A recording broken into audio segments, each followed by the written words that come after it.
Second और आपको okay, करारा एक जवाब सेकंड। दिया जाएगा। ठीक है ठीक है ठीक है, ओके। और भी ये मेहमान जुड़ झूठे रहे हैं, वादे और कमेंट। झूठे एक बजट पेश सेकंड करके आप लोगों ने होशियार किस मीणा तरीके साहब, से एक सेकंड, युवाओं के एक साथ सेकंड धोखा किया सर, है। एक सेकंड सर, आपका बारी आइएगा तब आएगी, तब बोलिएगा प्लीज। और भी मेहमान जुड़ रहे हैं, उनका भी रिएक्शन ले लूं सर मैं। राधेश्याम, हमारे राधेश्याम उपाध्याय साहब हैं हमारी आदमी पार्टी से, गोविंद मीणा है छात्र नेता है। राधेश्याम उपाध्याय, दोनों का स्वागत आपका। और राधेश्याम जी, पहला रिएक्शन आपका बजट पर। जी भविष्य जी, जिस प्रकार से राजस्थान की गहलोत सरकार का जो आज बजट जो लागू करने की इन्होंने जो एक घोषणा की है, यानी खुल गया जादू का पिटारा, तो ये वास्तव में एक पिटारा है, जनता को भ्रमित करने का एक पिटारा है। इसमें किसी भी प्रकार को, किसी भी वर्ग को फायदा नहीं होगा। राधेश्याम जी, एक सेकेंड, एक सेकेंड। फ्री बिजली जो है 50 यूनिट से बढ़ाकर 100 यूनिट कर दी गई। जो फ्री पानी मिल रहा है उसको 15 लीटर, कितना लीटर दिया जाता है, उसको डबल कर दिया गया। मैं आंकड़ा भूल रहा हूं, उसको भी डबल कर दिया गया। अब देखिए, दिल्ली में आप कहें कि भाई फ्री बिजली फ्री पानी देने वाली हम सरकार है, और देखिए कितनी अच्छी योजनाएं हम कर रहे हैं। और जब ये बातें आती है तो आप कह देते हैं कि भाई देखिए किसी को फायदा नहीं होगा। सर, एक उस तरह की बात करिए ना, थोड़ा लॉजिकल करिए ना। ये ठीक है, एक राजनीतिक विरोध पॉलिटिकल पार्टी से लॉजिकल बात चलता करेंगे। रहेगा। हाँ, बिल्कुल लॉजिकल बात करेंगे और हम इस बात का स्पष्टीकरण भी देंगे कि जिस प्रकार से गहलोत साहब केजरीवाल जी की नकल कर रहे हैं कि वो फ्री बिजली दे देंगे, फ्री पानी दे देंगे, फ्री शिक्षा दे देंगे, हम लोग धरातल पे उतारते हैं ये योजनाएं, लेकिन गहलोत साहब की ये योजनाएं धरातल पे नहीं उतरेगी। ये चुनावी बजट है, कैसे लोगों को वोटों में कन्वर्ट किया जाए, ये ऐसा बजट है। अब आप कह रहे थे कि आप दिल्ली के अंदर फ्री देते हो, पंजाब के अंदर देते हो, मैं इसीलिए तो पूछा आपको था, बता दें कि हमारी कट्टर ईमानदार सरकार है। अरे सर, अभी बात हो रही है राजस्थान आपको सरकार की, भविष्य से राजस्थान के बता रहे बजट हैं, की। कट्टर मैं ईमानदार उस पर सरकार है। सवाल पूछ रहा था कि जिस आधार पर बजट तैयार किया गया, जो ऐलान किए गए हैं, वो किस तरह के। मैं ये सवाल आपसे पूछ रहा था सर। और मैंने इसलिए, क्योंकि आपने एक ही लाइन में कह दिया कि भाई देखिए बिल्कुल गड़बड़ बजट है, तो फिर मैं उनको कोट कर रहा था जो ये फ्री बिजली फ्री पानी वाली बात कही गई है। या तो आप कह दीजिए इस तरह के ऐलान जो है चुनावी होते हैं, या तो आप इस बात को मान लीजिए। इनके चुनावी है, सरकार तो बने हुए इनको 3-4 साल हो गए, तो ये अंतिम पड़ाव में है, और इसलिए जाति सरकार ये घोषणाएं करके जा रही है। भविष्य जी, जब ये भी आते हैं तो चुनावी घोषणाएं ऐसे ही करते हैं। जनता को मूर्ख बनाने का काम तो आप पार्टी भी बखूबी करती है, नहीं, बीजेपी भी करती है, बीजेपी भी करती है, इसमें कोई दो राय नहीं है। वो मैं आपको बता रहा हूँ, बीजेपी की घोषणाएं क्या है कि बीजेपी देश की अर्थव्यवस्था उस दो चावल उठा के चेक करती है, जिससे ये हो जाता है कि हाँ, यहाँ देश की अर्थव्यवस्था सही है।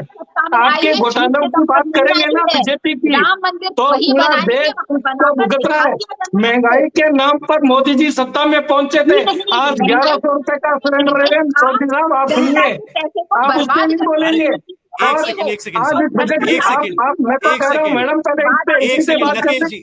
राधेश्याम जी, इसी पे बात करना। एक सेकंड सर, एक से कर लें। आपने देखिए अभी टारगेट किया लकेश जी को, मैं कह रहा हूं उन पर बात कर लीजिए ना। जो घोषणाएं हुई, आपने 1100 रुपए का सिलेंडर की बात कह दी, मुख्यमंत्री साहब कह रहे 500 रुपए में सिलेंडर देंगे।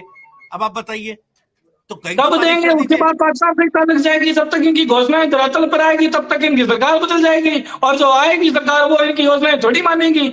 और वैसे ही राजस्थान के अंदर तो बहुत सारी बजट अर्थव्यवस्था चरमराई हुई है, ये पैसा लाएंगे कहां से? जोड़ तोड़ की तो इनकी सरकार है। 10 महीनों का तो समय है सर, 2 ही महीने तो कम है। पार्टी की योजनाएं आते आते ये सरकार चली जाएगी। अभी तक तो इनकी पार्टी के नेता आपस में खुश नहीं है। ये कैसे करेंगे ये घोषणाएं धरती पे लागू? ये धरातल पे नहीं आएगी। ये बजट है, सिर्फ सदन के अंदर है, एक कागज के टुकड़े पे है, ये जनता के बीच में नहीं जाएगा बजट। अगर ये जाएगा तो हम भी आपके बीच में बैठे हैं, हमें भी लोग सुन रहे हैं। आज ये घोषणाएं तो कर रहे हैं बड़ी बड़ी, लेकिन इनका पहले खुद का बजट खतरे में पड़ा है। ये पैसा लाएंगे कहां से? आज राजस्थान के अंदर भ्रष्टाचार चरम पर है। पहले राजस्थान के अंदर भ्रष्टाचार खत्म करना पड़ेगा, बद्री माफिया खत्म करना पड़ेगा, भू माफिया खत्म करना पड़ेगा, पेपर माफिया खत्म करना पड़ेगा, ईमानदार सरकार लानी पड़ेगी। एक एक करके लकेश जी, एक सेकंड। गोविंद मीणा हमारे साथ जुड़ रहे हैं। गोविंद जी, आपका पॉइंट था कि भाई रेवेन्यू कैसे जनरेट करेंगे। आपने बड़े बड़े ऐलान तो कर दिए, लेकिन उसके लिए पैसा लाएंगे कहां से? ठीक है, गोविंद मीणा जी, आपका रिएक्शन पहला।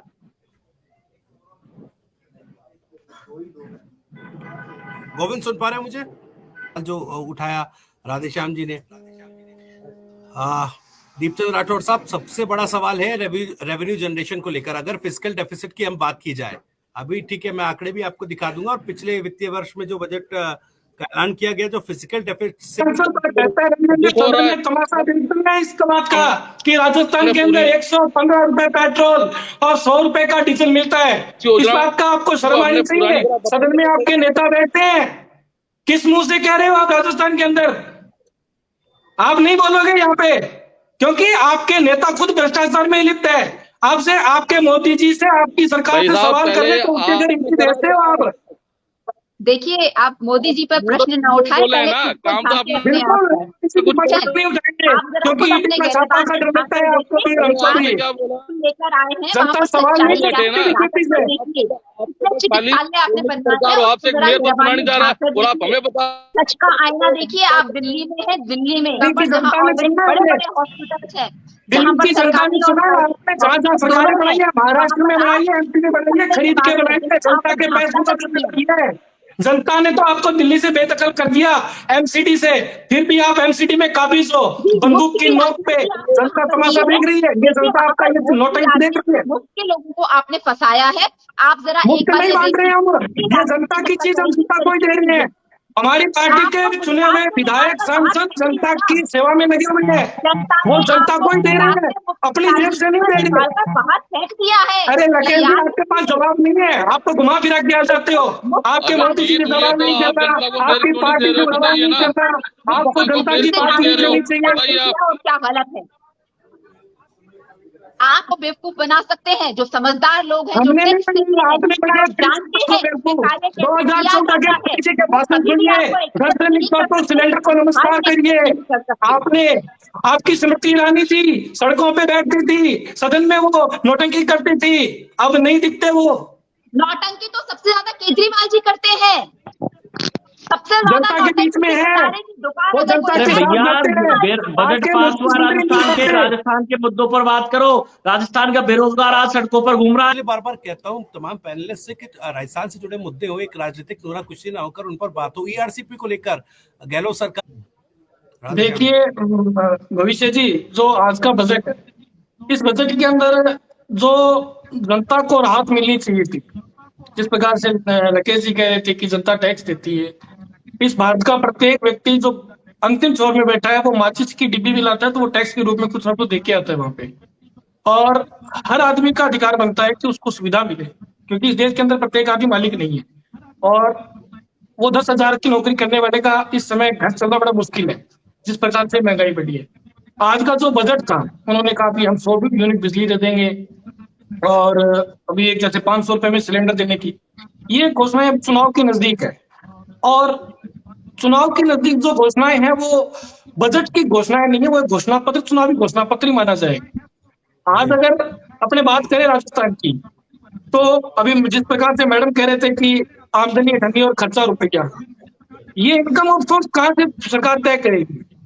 क्योंकि पूर्णतः इनके मंत्री संग्रह, इनकी पूरी की पूरी सरकार भ्रष्टाचार में लिप्त है। कोई खान माफिया बना हुआ है, कोई भू माफिया बना हुआ है, कोई पेपर लीक माफिया बना हुआ है। तो ये सरकार पैसा लाएगी कहाँ से? अच्छी बात है, घोषणाएं होनी चाहिए, ये देश संविधान से चलता है। संविधान कहता है कि जो व्यक्ति वोट देता है, जो व्यक्ति सरकार बनाता है, उसका हक बनता है कि उसको अच्छी शिक्षा मिले, उसको अच्छा स्वास्थ्य मिले, उसको अच्छे रोजगार मिले, उसको अच्छी सड़कें मिले। ये सब चीजें संविधान के अंतर्गत आती है। और हम माननीय मुख्यमंत्री अशोक गहलोत जी की जो घोषणाएं, एक बार के लिए मान लें कि हम स्वागत करते हैं ऐसी घोषणाओं के लिए, क्योंकि गरीब आदमी के लिए बड़ी जीवनदायिनी घोषणाएं होती है। वो कोई भी पार्टी करे, इन्हें आप फ्री की रेवड़ी नहीं कह सकते। हम फ्री का कुछ नहीं दे रहे हैं, हम जनता का पैसा उसको सुधार कर या मॉडिफाई करके जनता को देते हैं। और आज गहलोत साहब को जो घोषणाएं करनी थी, वो राजस्थान के युवाओं के भविष्य को लेकर घोषणाएं करनी थी कि प्रत्येक व्यक्ति को अगर अच्छी शिक्षा मिले, वो मजबूत होता है। शिक्षा के अंदर अगर कोई व्यक्ति मजबूत बनता है तो वो रोजगार के अवसर बनाने में वो सक्षम होता है। लेकिन राजस्थान के अंदर, त्यागी जी सुनिएगा, राजस्थान के अंदर शिक्षा की व्यवस्था पूर्णतः चौपट है। अगर कानून की बात की जाए तो कानून बिल्कुल चौपट है। भ्रष्टाचार की बात की जाए तो राजस्थान 1 नंबर में आता है, बलात्कार की घटनाओं के मामले में आया जाए तो भी राजस्थान 1 नंबर पे आता है। ऐसे तमगे जो कांग्रेस पार्टी ने दिए, ये राजस्थान की जनता भूलेगी नहीं। और आज के बजट के घोषणा के अंदर गहलोत सरकार को मजबूत कानून व्यवस्था देने की बात करनी चाहिए थी, मजबूत शिक्षा व्यवस्था की बात करनी चाहिए थी, मजबूत स्वास्थ्य व्यवस्था की बात करनी चाहिए थी। और जो अंतिम फ्लोर में बैठा व्यक्ति है, जिसका जीवन यापन करना मुश्किल है, उस व्यक्ति के लिए व्यवस्था करनी चाहिए थी। मैं ये नहीं कहूंगा जो कि हम कांग्रेस की पार्टी हो या बीजेपी हो, हम लोग सदन में नहीं बैठते, राजस्थान की सदन में नहीं बैठते हैं, लेकिन विपक्ष के अंदर भारतीय जनता पार्टी के बेहतर एमएलए और 24 सांसद बैठते हैं। उनका इस बात का दायित्व बनता है कि वो राजस्थान की जनता के हक और हुकूक की बात को सदन में पूर्ण जोर से उठाए, न कि हंगामा करके फोटोशॉप करवा के तीसरी करने वाला काम नहीं करना चाहिए, क्योंकि जनता ने इनको चुनकर भेजा है। चलिए इनके ठीक है हारे सर, हुए ओके व्यक्तियों को ओके, भी वक्त मेरे जनता ने पास वोट कम दिए है, हैं। वक्त मेरे पास कम है, 1 सेकंड ठीक है। तो सवाल उठ ही रहा दूसरा ईआरसीपी को लेकर, मैंने कहा, और जैसे ओपीएस को